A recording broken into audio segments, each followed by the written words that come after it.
유다 지파의 왕이 된 다윗과 온 이스라엘의 왕이 된 이스보셋이 첫 전투를 벌입니다. 다윗은 이스라엘과 유다가 하나가 되기를 간절히 바랬지만 아브넬과 이스보셋으로 인해 그 일들은 쉽게 이루어지지 않습니다. 이스보셋 군대 사령관 아브넬이 군대를 이끌고 기브온으로 향합니다. 그곳은 유다 지파의 경계와 매우 가까운 지역에 있었기에 다윗의 군대들은 맞설 수밖에 없었습니다. 오늘 본문을 보시면 이제 유다와 이스라엘 군대는 이 못을 사이에 두고 대치한 상태로 각 진영에서 군사 12명씩을 선발해 백병전을 한번 치르자고 아브넬이 요압에게 제안합니다. 그런데 16절 말씀을 보시면 거기에 나왔던 모든 청년들이 모두 일제히 쓰러졌고 그 뒤에 전쟁이 심히 맹렬하여서 결국 전쟁의 승리는 요압이 이끄는 군대가 차지하게 됩니다. 오늘 본문을 보시면 다윗의 누이인 스르와에게는 세 아들이 있었다고 말합니다. 요압과 아비세, 아사엘입니다. 그들은 다윗에게 매우 충성스러웠고 전쟁에 능했지만 동시에 충동적이며 과격한 성품을 지니고 있었습니다. 요압이 이끈 군대가 전쟁에서 승리했지만 아사엘이 아브넬의 뒤를 쫓습니다. 이때 아브넬은 아사엘에게 자신을 그만 쫓아오라고 말합니다. 하지만 아사엘은 그 말을 듣지 않고 결국 아사엘은 백전노장이었던 아브넬의 공격을 받아 죽게 됩니다. 아사엘이 죽은 뒤에 요압과 아비새는 아브넬의 뒤를 쫓았고 결국 아브넬은 요압에게 전쟁을 우리가 그치자고 휴전을 제안합니다. 그리고 전쟁의 결과가 30절에 기록됩니다. 다윗의 신복 중에 19명과 아사엘이 죽었고 이스라엘은 360명이나 되는 사람의 목숨을 잃게 됩니다. 유다가 승리했지만 요압은 기뻐할 수 없었을 것입니다. 왜냐하면 형제 아사엘을 잃었고 또 이 전쟁이 어떤 전쟁이었습니까? 이방인과의 전쟁이 아니라 동족끼리 서로 칼을 겨누었던 사건이었기 때문입니다.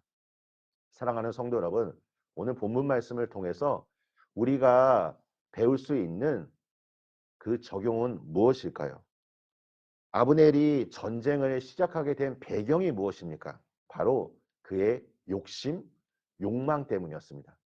우리가 공동체나 관계 속에서 서로 이렇게 분열이 일어나고 대립과 갈등, 심지어는 전쟁이 발생하게 된 배경이 무엇입니까?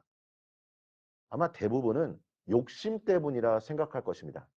내 땅보다는 다른 사람의 땅이 탐나기 때문에 전쟁을 벌이고 내가 조금 더 이익을 얻기 위해서 내 욕심을 채우기 위해서 그 욕망이 우리의 관계성을 파괴한다는 것입니다.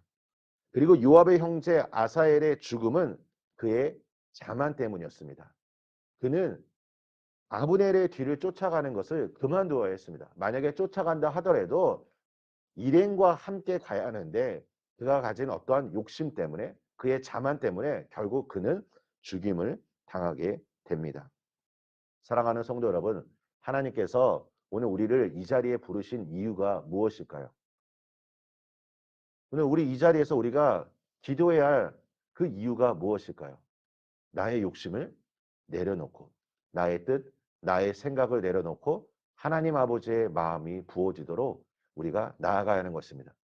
목회자로 저도 사역을 하지만 제 안에 저도 모르는 갑자기 어느 순간 깜짝깜짝 놀라는 제 안에 욕심과 욕망을 발견할 때가 참 많이 있음을 고백합니다.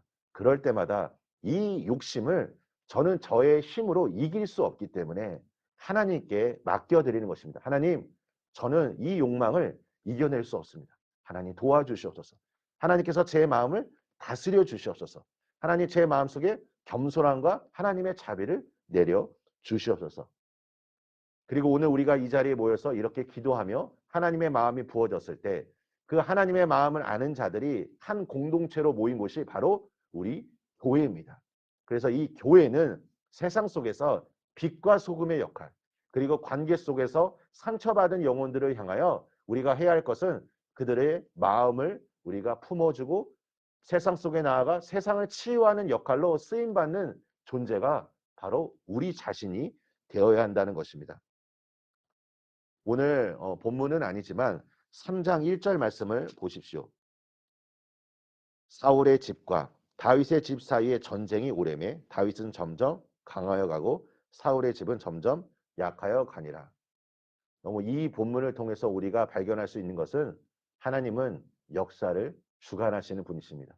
하나님의 뜻대로 하나님의 섭리대로 왕으로 세움받은 다윗은 점점 하나님의 놀라운 은총 안에서 그의 힘은 점점 강해져 갑니다.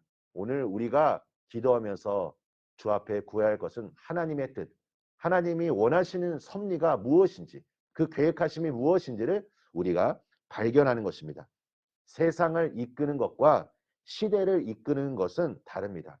우리가 지금 현재 살아가고 있는 이 세상은 악인이 이끌 수도 있고 그 악인들이 자신이 가지고 있는 힘으로 많은 부를 소유할 수도 있고 그 부를 가지고 세상 많은 사람들에게 영향력을 끼칠 수도 있을 것입니다. 하지만 이 세상과 다른 오랜 시간을 통해서 우리가 이 시대를 바라보면 이 시대를 이끄시는 분은 누구입니까?